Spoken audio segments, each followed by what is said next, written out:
بعضكم فوق بعض درجات ليبلوكم فيما آتاكم إن ربك سريع العقاب وإنه لغفور رحيم. الحمدللہ تدبر قرآن کی آج ہماری کلاس نمبر 154 ہے، جس میں سورہ انعام کی آیت نمبر 158 سے 165 میں نے آپ کے سامنے تلاوت کی. سب سے پہلے آیات کا ترجمہ. آج کی آیتوں میں اللہ رب العالمین نے اپنی قدرت اور قیامت کے کچھ مناظر کا ذکر کیا ہے. اللہ تعالیٰ ارشاد فرماتا ہے سارے ان کے گناہوں کو، خطاؤں کو، غلطیوں کو ذکر کرنے کے بعد کہ حل ینظرون، کیا یہ انتظار کر رہے ہیں اس بات کا کہ ان کے پاس فرشتے آئیں، یعنی ملک الموت فرشتے آ جائیں ان کی روح کو قبض کرنے والے، او یاتی ربک، یا ان کے پاس ان کا رب آ جائے، او یاتی بعد آیات ربک، یا رب کی بعض نشانیاں آ جائے، یعنی اللہ رب العالمین آ جائے، اس کی طرف سے نشانیاں آ جائے، قیامت قائم ہو جائے، اس بات کا انتظار کر رہے ہیں. یوم یاتی بعد آیات ربک، جب رب کی بعض نشانیاں آ جائیں گی تو اس دن کسی نفس کو اس کا ایمان لانا فائدہ نہ دے گا جو پہلے ایمان نہ لایا ہو، ایمان لا کر عمل نہ کیا ہو. اگر ایسا نہیں کیا ہے تو اس وقت ایمان لانا کوئی فائدہ نہیں دے گا. یعنی اللہ تعالیٰ یہاں پر یہ بات بتا رہا ہے کہ اللہ پر ایمان لانے کے لیے، نیک عمل کرنے کے لیے، توبہ کرنے کے لیے کیا یہ موت کا انتظار کر رہے ہیں، اللہ کا انتظار کر رہے ہیں، قیامت کا انتظار کر رہے ہیں، سورج کے مغرب سے نکلنے کا انتظار کر رہے ہیں، یعنی قیامت کا انتظار کر رہے ہیں. تو یاد رکھو اگر پہلے ایمان لاؤ گے تو فائدہ ملے گا، موت کے وقت ایمان لانے سے کوئی فائدہ ملنے والا نہیں ہے. پھر اللہ تعالیٰ کہہ رہا ہے قل انتظروا انا منتظرون، کہہ دیجئے کہ تم انتظار کرتے رہو اور ہم بھی انتظار کر رہے ہیں. یعنی تمہیں بڑا موت کا انتظار ہے نا، تو انتظار کرتے رہو، ہم بھی انتظار کر رہے ہیں. ان الذین فرقوا دینہم وکانوا شیعا، یقیناً وہ لوگ جنہوں نے اپنے دینوں میں اختلافات ڈال دیے، لست منہم فی شیء، یعنی ایسے لوگ جنہوں نے اپنے آپ کو جماعتوں میں بانٹ لیا، اختلافات میں پڑ گئے، لست منہم فی شیء، آپ ان میں سے نہیں ہو. انما امرہم الی اللہ، ان کا معاملہ تو اللہ کے سپرد ہے اور اللہ تعالیٰ انہیں ان کے عمل کے بارے میں بتائے گا. یعنی اختلاف کرنے والے، جھگڑے لڑائی کرنے والے، فرقہ پرستی کرنے والے، انہیں اللہ تعالیٰ یقیناً بتائے گا. پھر اللہ تعالیٰ نیکیوں کے بارے میں بتا رہا ہے کہ من جاء بالحسنہ، اگر کوئی نیکی کرے گا تو ہم اسے 10 گنا بدلہ دیں گے، اور گناہ کرے گا تو صرف گناہ ہی جتنا بدلہ دیں گے اور ان پر ظلم نہیں کیا جائے گا. یعنی اللہ تعالیٰ نیکیوں کا 10 گنا بدلہ دیتا ہے اور گناہوں کا اتنا ہی دیتا ہے جتنا بندہ گناہ کرتا ہے.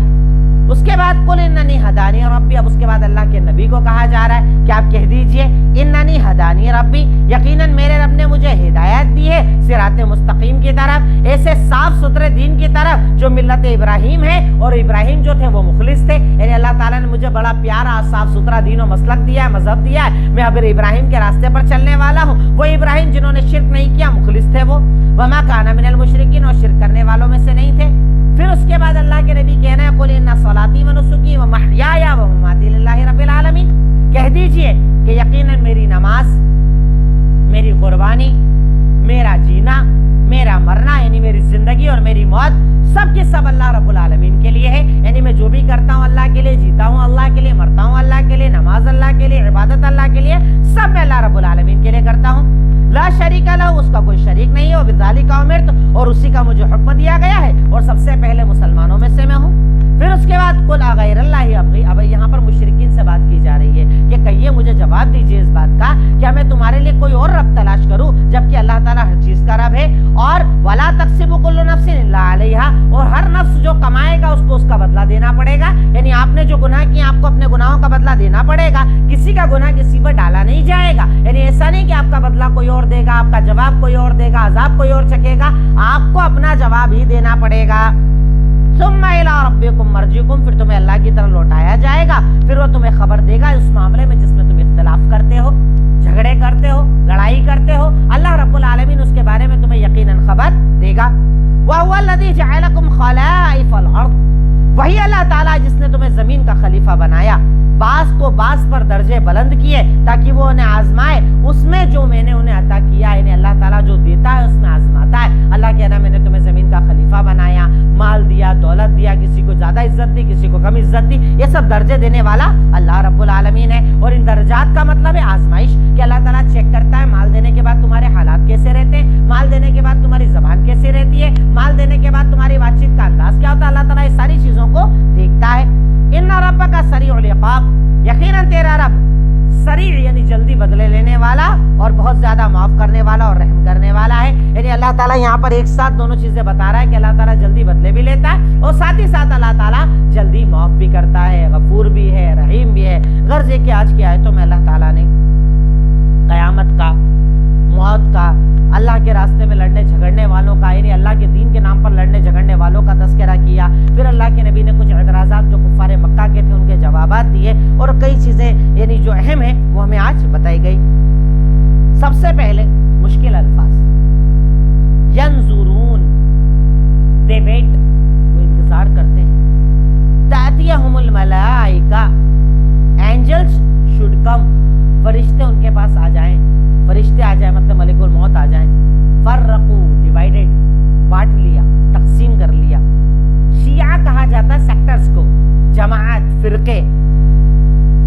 دینن قیمم, کریکٹ ریلیجن, صحیح دین, صحیح دعوت, صحیح دین. وزر کہا جاتا ہے برڈن کو, بوجھ کو. جعلکم, میڈ یو, اللہ نے تمہیں بنایا, زمین کا خلیفہ بنایا. سریع العقاب, سوئفٹ ان پینلٹی, اللہ تعالیٰ جلدی بدلہ دینے والا, جلدی سزائیں دینے والا اللہ رب العالمین ہے. پینلٹی یعنی جو تمہارے گناہ ہوتے ہیں اس کی سزا اللہ تعالیٰ جلدی دینے والا ہے. اب اگلا پوائنٹ ہوتا ہے ہمارا تدبر. آج کی آیتوں پر ہم نے کیا غور کیا, آج کی آیتوں سے ہمیں کیا بات سمجھ میں آئی. نمبر 1, نیک عمل کرنے میں جلدی کرو, موت کا انتظار نہ کرو. یہ بات پتہ چلی کہ نیکی اگر کرنی ہے نا جلدی کر لو. نماز جلدی, روزہ جلدی, حج جلدی, عمرہ جلدی, زکوٰۃ جلدی, صدقات جلدی, غریب کی مدد جلدی, جو کرنا چاہتے ہو جلدی کرو. نیکیوں میں جلدی کرو, موت کا انتظار مت کرو, بڑھاپے کا انتظار مت کرو. تمہیں کیا پتا بڑھاپا ملے نہ ملے, تمہیں کیا پتا زندگی کب تک ساتھ دے, کب دغا دے دے, کب زندگی کا خاتمہ ہو جائے, کب اللہ تعالیٰ طاقت چھین لے, کب اللہ تعالیٰ پیسہ چھین لے, کب اللہ تعالیٰ تیرے بدن میں چلنا پھرنے ساری طاقتوں کو چھین کر تجھے لاغر بنا دے, مجبور بنا دے, نہیں جانتے. اس لیے نیکیوں میں جلدی کرو. جیسا کہ آپ دیکھتے ہیں نا اللہ کے نبی نے کہا نماز اول وقت پہ پڑھو, جیسے ہی وقت ہو ویسے ہی نماز ادا کر لیا کرو. انتقال ہو فوراً دفن کر دیا کرو. جلدی کرنے کا حکم دیا شریعت نے. انتظار مت کرو, ویٹ مت کرو, اس کے ہونے کا انتظار مت کرو. جب جو اللہ نے طاقت دی ہے تب وہ کر لو, کیونکہ تم نہیں جانتے کل ملے نہ ملے, تم نہیں جانتے اللہ وقت دے نہ دے, تم نہیں جانتے اللہ تعالیٰ مہلت دے نہ دے. تو اللہ تعالیٰ نے جتنی زندگی دی ہے اسے نیکیوں میں گزارو, اپنے وقت کو صحیح استعمال کرو, اللہ تعالیٰ کی رضا کے کام کرو, کیونکہ موت بڑی ہولناک ہوگی. فرشتوں کا آنا بڑا ہولناک ہوگا, قبر کا منظر بڑا ہولناک ہوگا, قیامت کا منظر بڑا ہولناک ہوگا, جہنم بڑا ہولناک ہے. تم یہ سب چیزوں کے بارے میں نہیں جانتے ہو, اس لیے نیکی کرنے میں جلدی کرو, انتظار نہ کرو. موت کے بارے میں مت سوچو کہ موت کا وقت جب آئے گا, آخری وقت جب آئے گا تب یہ کریں گے وہ کریں گے, ان تمام چیزوں کا انتظار نہ کرو. نمبر 2, ایمان وہی فائدہ مند ہے جو غیب پر کیا جائے, اللہ اور اس کے رسول پر یقین کر کے کیا جائے. ایمان وہی فائدہ مند ہے جو غیب کے ساتھ کیا جائے, اللہ اور اس کے رسول کی رضا کے لیے کیا جائے. یہاں پر دیکھیں اللہ تعالیٰ کتنے پیارے انداز سے سمجھا رہا ہے. کیا یہ لوگ انتظار کر رہے ہیں کہ فرشتے آئیں گے, قیامت آئے گی, جہنم جنت سارے معاملے ہوں گے تب ایمان لے کر آئیں گے؟ تو یہاں پر اللہ تعالیٰ کہہ رہا ہے کہ ایمان غیب پر لانا چاہیے. اگر اللہ نے کہہ دیا کہ یہ ماننا مطلب ماننا ہے, سمجھ میں آئے نہ آئے, عقل میں آئے نہ آئے, دماغ میں آئے نہ آئے, فائدہ دکھے نہ دکھے, نقصان دکھے نہ دکھے, جنت دکھے نہ دکھے, جہنم دکھے نہ دکھے, اللہ نے کہہ دیا, اللہ کے رسول نے کہہ دیا, مجھے سمجھ میں آ گیا, بات ختم, میں ایمان لے آؤں. اب اگر اللہ مجھے دنیا میں کہہ رہا ہے کہ اگر تم نیکی نہیں کرو گے اللہ جہنم میں ڈال دے گا, شرک کرو گے اللہ عذاب قبر دے گا, میں نہیں جانتا قبر میں عذاب ہوگا کہ نہیں ہوگا, میں نہیں جانتا جہنم کیسا ہے کیا ہے, میں نے دیکھا نہیں ہے نا, وداؤٹ امیجنیشن, وداؤٹ یعنی سینگ, میں نے اسے دیکھا نہیں, میں کیسے اس کا امیجنیشن کروں, کیسے اس پر ایمان لاؤ؟ پر سچا مومن وہ ہے جو غیب پر ایمان لائے, بنا دیکھے ایمان لائے, اللہ کے کہنے پر ایمان لائے, اللہ کے نبی کے کہنے پر ایمان لائے. ایسا ایمان فائدہ مند ہے, ایسا ایمان اللہ کو پسند ہے. اب دیکھیں نا صحابہ کرام نے بنا دیکھے ہی تو ایمان لائے تھے. ان کے دور میں کہاں اتنی ترقیاں تھیں, کہاں وہ اللہ کے نبی نے کہا میں معراج پر گیا, آسمان میں گیا, اللہ نے 5 وقت کی نماز دی, صحابہ نے مان لیا. آج ہمارے سامنے راکٹس ہیں, کئی ایسی چیزیں ہیں جس میں ہم تیزی سے اوپر جا سکتے ہیں. تب تھا کیا, تب تصور تھا, پر صحابہ کرام ایمان لائے کیونکہ وہ غیب پر ایمان لاتے تھے, اللہ اور اس کے رسول پر ایمان لاتے تھے, قرآن کی باتوں پر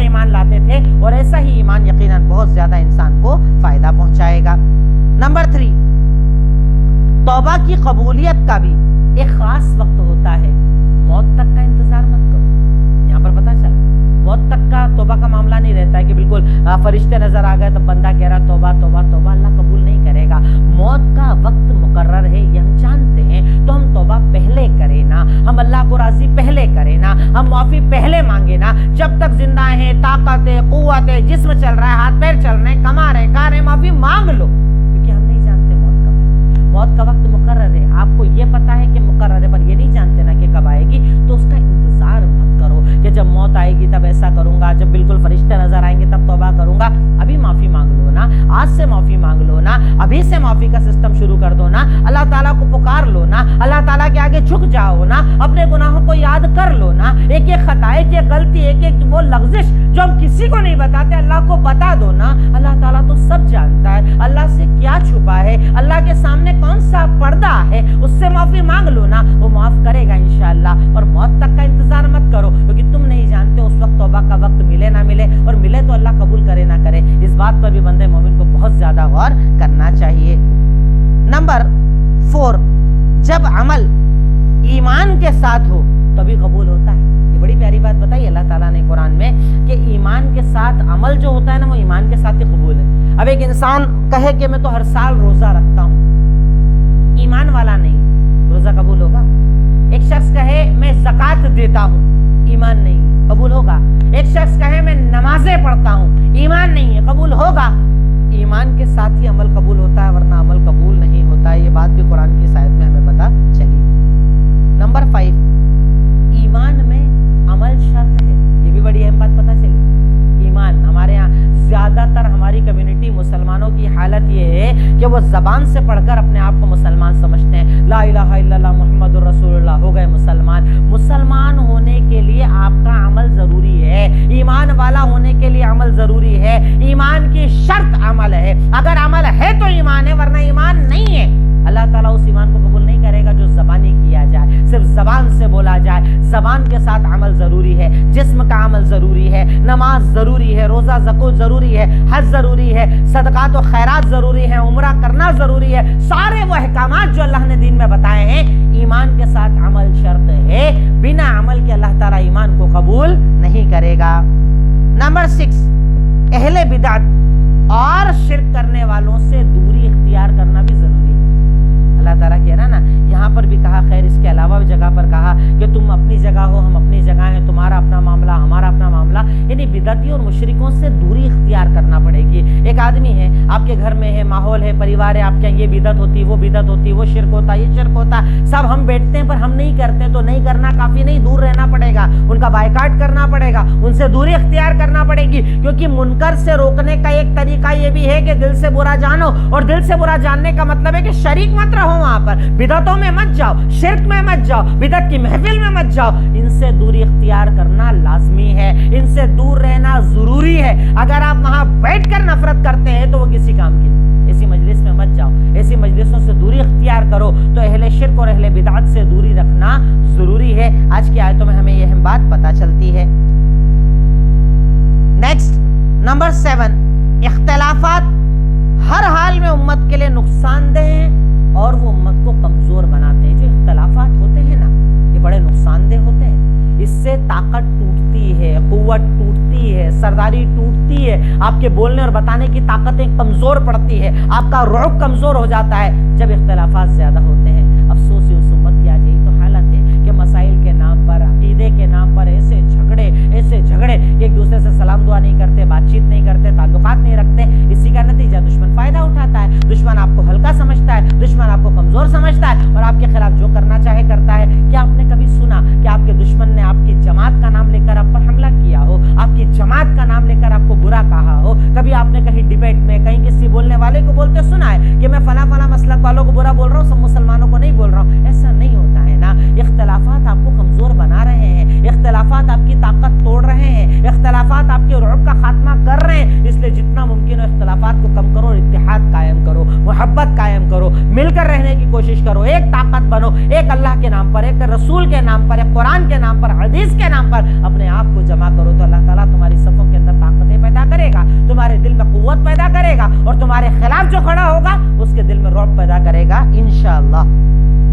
نیکسٹ نمبر 8, آپ کی ہر نیکی کو اللہ تعالیٰ بڑھاتا ہے اور گناہ کو صرف اتنا ہی لکھتا ہے جتنا آپ کرتے ہو. تو اس سے اللہ کی رحمت کا پتہ چلا.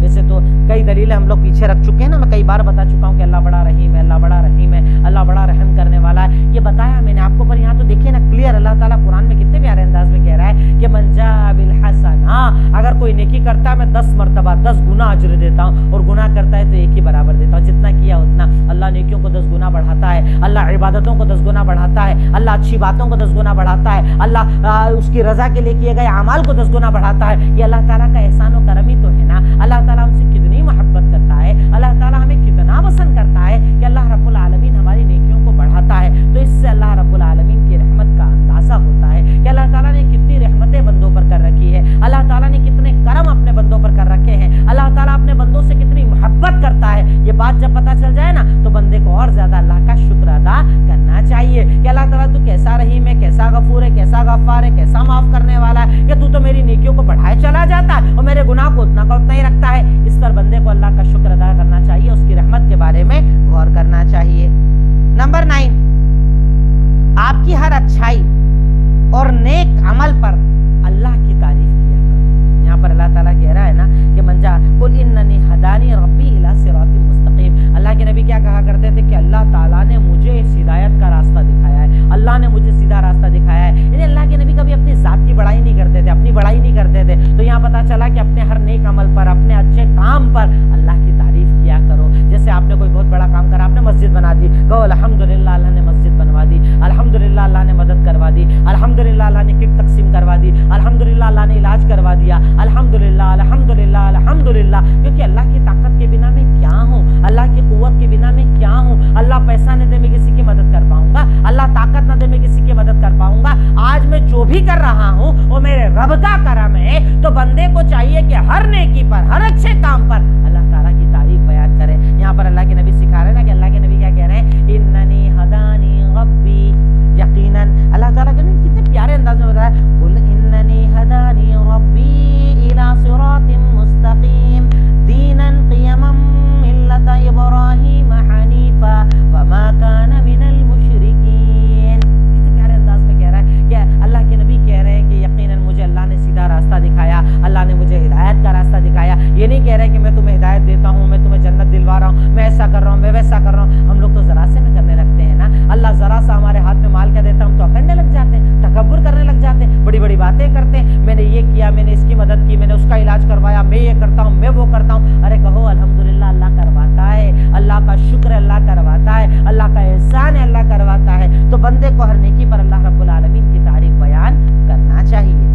نیکسٹ نمبر 10, اسلام کا راستہ دنیا اور آخرت دونوں جگہ کامیابی کا راستہ ہے. اللہ تعالیٰ کہہ رہا ہے نا صراط مستقیم دینا قیما ملت ابراہیم حنیفا. یہ ایک ایسا دین ہے جو بالکل کلیئر دین ہے, کامیابی والا دین ہے, دنیا آخرت میں کامیابی دلانے والا دین ہے, پریشانیوں سے نکالنے والا دین ہے. اس میں کوئی تضاد نہیں ہے نا, اس میں کوئی کنفیوژن نہیں ہے نا, اس کی تعلیمات کو بدلنا نہیں پڑتا ہے, اس کی تعلیمات پر شک نہیں ہو سکتا, قرآن پر شک نہیں ہو سکتا, حدیث پر شک نہیں ہو سکتا. تو یقیناً اسلام دنیا آخرت دونوں جگہ کامیابی کا ذریعہ ہے. اگر آپ اسلام کو اپلائی کرتے ہیں نا اپنی زندگی میں, اللہ آپ کو دنیا میں بھی کامیاب کرے گا, انشاءاللہ آخرت میں بھی کامیاب کرے گا. یہاں بھی کامیاب, وہاں بھی کامیاب. اگر آپ اسلام کو فالو کرتے ہیں, اگر آپ اسلام کو اپلائی کرتے ہیں, اگر آپ اسلام پر عمل کرتے ہیں, اگر آپ اسلام کی پریکٹس کرتے ہیں, اسلام کو اپنے عمل سے ظاہر کرتے ہیں, تو انشاءاللہ یہ اسلام آپ کو دنیا آخرت دونوں جگہ کامیابی دلانے کا ذریعہ بنے گا انشاءاللہ.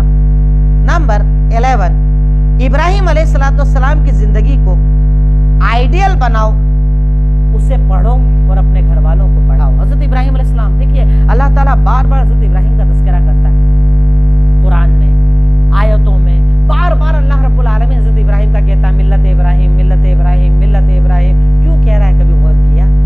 ابراہیم کی زندگی تھی ہی ایسی, ابراہیم علیہ السلام کے معاملات تھے ہی ایسے. ابراہیم علیہ السلام سے اللہ رب العالمین اتنی محبت کرتا تھا. کیوں؟ کیونکہ بچپن سے امتحان دیتے چلے آ رہے ہیں, اللہ تعالیٰ آزمائے جا رہا ہے, امتحان دیتے جا رہے ہیں, دیتے جا رہے ہیں, دیتے جا رہے ہیں, گھر سے نکال نکال دو, آگ میں ڈال دو, پریشان کر دو, بچہ چھوڑ دو, بچہ قربان کر دو, گھر چھوڑ دو, سب کرے چلے جا رہے ہیں, اللہ کی رضا کے لیے قربانیاں دے رہے ہیں. اس لیے بندہ مومن کو چاہیے کہ ابراہیم علیہ السلام کی زندگی کو آئیڈیل بنائے, ان کی زندگی کو پڑھے اور اپنے گھر کے اندر اس کے درس کا اہتمام کرنا چاہیے. نمبر 12, اللہ سے سچی محبت کی دلیل عبادت ہے. یہ بھی بڑا پیارا پوائنٹ ہے. اللہ تعالیٰ یہاں پر کہہ رہا ہے قل ان صلاتی و نسکی و محیای و مماتی, کہہ دیجئے میری نماز, میری قربانی, میرا جینا, میرا مرنا اللہ کے لیے ہے. یعنی اللہ سے محبت کی دلیل ہے عبادت. جمعہ پڑھتے ہیں صاحب, بس عید پڑھتے ہیں, اللہ سے بہت محبت, اللہ کی باتیں, ان لوگوں سے زیادہ اللہ کی کوئی بات کرنے والا ہی نظر نہیں آئے گا. اللہ کی محبت کی دلیل عبادت ہے. سوچئے نا, ایک بندہ اگر اللہ سے محبت کرتا ہے کہ میرے اللہ نے آج صبح میری سانس کو چلایا, میرے اللہ نے صبح مجھے دوبارہ زندہ کیا, میرے اللہ نے میرے جسم کو چلنے والا بنایا, میرے اللہ نے میرے پیروں کو چلنے والا بنایا, سب سے پہلے میں ظہر پڑھتا ہوں, پھر اللہ تعالیٰ مجھے چلاتا ہے, ظہر کا ٹائم ہوتا ہے, میں ظہر پڑھتا ہوں, پھر اللہ کاروبار چلاتا ہے, پیسہ دیتا ہے, رزق دیتا ہے, میں عصر پڑھتا ہوں, پھر اللہ میرا کام سمیٹنا شروع کرواتا ہے, میں مغرب پڑھتا ہوں, پھر سب چیزوں سے فارغ ہو کر میں عشاء پڑھتا ہوں. اللہ سے محبت کرنے والا عبادت کرتا ہے, اور جس سے محبت نہیں ہوتی وہ کبھی عبادت نہیں کرتا. وہ کہتا ہے ٹائم نہیں ملتا ہے, فرصت نہیں ملتی, بڑا پریشان ہوں, ٹینشن میں ہوں, پاکی ناپاکی کا خیال نہیں رہ پاتا, جگہ نہیں ملتی, موقع نہیں ملتا. پڑھنے والے کو جگہ بھی ملتی ہے, موقع بھی ملتا ہے, مدد بھی ملتی ہے, رضا بھی ملتی ہے. تو اللہ سے محبت کی دلیل عبادت ہے. جو اللہ سے محبت کرتا ہے وہ اللہ کی عبادت کرتا ہے, اللہ کے آگے جھکتا ہے, 5 وقتہ نمازی ہوتا ہے, روزے رکھتا ہے, جتنی اللہ طاقت دے عبادات کو ادا کرتا ہے. اگر بندہ صحیح معنوں میں اللہ رب العالمین سے محبت کرتا ہے تو. نمبر 13, نماز اور قربانی اللہ کا پسندیدہ عمل ہے. نماز پڑھنا اور قربانی کرنا یہ عبادت اللہ کو بڑی پسند ہے, یہ اللہ تعالیٰ کی پسندیدہ عبادت ہے. نماز کو تو آپ دیکھیں نا, نماز کو تو اللہ نے کیا مقام دیا ہے کہ وَاسْتَعِينُوا بِالصَّبْرِ وَالصَّلَاةِ, اللہ سے مدد چاہیے نا تو نماز اور صبر کے ذریعے مدد مانگو. پورے قرآن میں اللہ نے جتنا نماز کی طرف بلایا اتنا کسی چیز کی طرف نہیں بلایا. بار بار اقیموا الصلاۃ, اقیموا الصلاۃ, اقیموا الصلاۃ, اقیموا الصلاۃ, نماز قائم کرو, نماز قائم کرو, نماز پڑھو, نماز پڑھو, نماز پڑھو. اللہ کو نماز بڑی پسند ہے. اور اسی طریقے سے قربانی, اللہ کی رضا میں قربانی کرنا اللہ کو بڑا پسند عمل ہے. اسی لیے اللہ تعالیٰ نے ان 2 اسپیشل عبادات کا یہاں ذکر کیا کہ کہہ دیجئے میری نماز اور میری قربانی. اللہ تعالیٰ کو یہ عمل بہت زیادہ پسند ہے, تو بندے کو بھی بہت زیادہ پسند ہونا چاہیے. نمبر 14, مومن ہر عمل میں مخلص ہوتا ہے. مومن اپنے ہر عمل میں مخلص ہوتا ہے. جیسے حضرت ابراہیم کے بارے میں اللہ تعالیٰ نے ان کی صفت, ان کی خاصیت, ان کی کوالٹی بتائی کہ وہ مخلص تھے, وہ مخلص تھے, وہ مخلص تھے, ان میں اخلاص تھا, اللہ کی رضا کے لیے کام کرنے والے تھے, اللہ کے لیے کام کرنے والے تھے, صرف اللہ کو راضی کرنے والے تھے, صرف اللہ کی رضا کے لیے کام کرنے والے تھے. تو اللہ رب العالمین یہاں پر ہمیں ایک بات بتا رہا ہے کہ مومن ہر عمل میں مخلص ہوتا ہے, مومن اپنے عمل میں اخلاص لے کر آتا ہے, مومن اللہ رب العالمین کو راضی کرنے کی کوششیں کرتا ہے, مومن صرف وہی عمل کرتا ہے جو اللہ پسند کرے. اللہ کی رضا, بات ختم. اللہ کی رضا سے زیادہ اسے کچھ پسند نہیں ہوتا. تو مومن اپنے رب کے آگے مخلص ہوتا ہے, مومن اپنے رب کے لیے کام کرتا ہے, مومن اپنے رب کی رضا کے لیے محنتیں کرتا ہے, مومن مخلص ہوتا ہے. یہ بڑی اہم بات پتہ چلی. نمبر 15, دعوت میں انداز بدلتا رہنا چاہیے. کبھی ڈرائیے, کبھی ثواب بتائیے. دیکھیں نا, اللہ تعالیٰ قرآن میں کہہ رہا ہے, کبھی ڈرا رہا ہے, کبھی ثواب دکھا رہا ہے, کبھی کہہ رہا ہے نیکی بڑھاتا ہوں, نیکی بڑھاتا ہوں, پھر کہہ رہا ہے میں شدید سزائیں دیتا ہوں, میرا جہنم بنایا ہوا ہے, عذاب قبر کا ذکر کرتا ہے. تو کبھی دعوت کے نا جو انداز بدلتے رہنا چاہیے. کبھی کسی کو فضیلتیں بتاؤ, پیاری پیاری فضیلتیں بتاؤ, یہ دعا پڑھنے کے فائدے, نماز پڑھنے کے فائدے, روزے پڑھنے. کبھی اسے ڈراؤ بھی, یہ کرو گے تو ایسا ہوگا, یہ کرو گے تو ایسا ہوگا, یہ کرو گے تو ایسا. تو دعوت کا جو ہے نا انداز بدلتے رہنا چاہیے. ایک جیسے انداز میں بات نہیں ہوتی, کبھی ڈرایا جاتا ہے, کبھی قریب لایا جاتا ہے. ان 2 انداز میں دعوت دینا چاہیے. یہ بھی ہمیں آج کی آیتوں میں بات پتہ چلتی ہے. نمبر 16, اللہ کا عدل ہے کہ اللہ کسی کی سزا کسی کو نہیں دیتا. اس کی سزا اس کو, اس کے گناہ اس کو, ایسا نہیں ہوتا اللہ کے یہاں. ہاں, اگر کسی نے گناہ پر اکسایا ہے تو سزا ملے گی, اگر کسی نے گناہ کا ذریعہ بتایا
کبھی غیروں کو دکھانے کے لیے مت کرو، کوئی بھی عبادت، کوئی بھی عمل صرف اللہ کو دکھانے کے لیے کرو، کسی اور کو دکھانے کے لیے عبادت نہ کرو۔ اللہ تعالیٰ سے اخلاص کی دعا مانگو، اللہ مجھے مخلص بنا، اللہ تیرے لیے کرنے والا بنا، اللہ اس کو دکھاوا کرنے والا مت بنا، اللہ تعالیٰ تیرے آگے جھکنے مانگنے والا بنا۔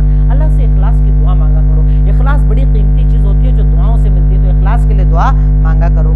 نمبر 3، لوگوں کے ساتھ اچھا سلوک کرنا۔ برا سلوک کرنا، جھڑکنا، بدتمیزی کرنا، یہ اللہ تعالیٰ پسند نہیں کرتا۔ اچھا سلوک کرو، اللہ تعالیٰ اچھا سلوک کرنے والوں سے محبت فرماتا ہے۔ نمبر 4، وقت رہتے توبہ کرو۔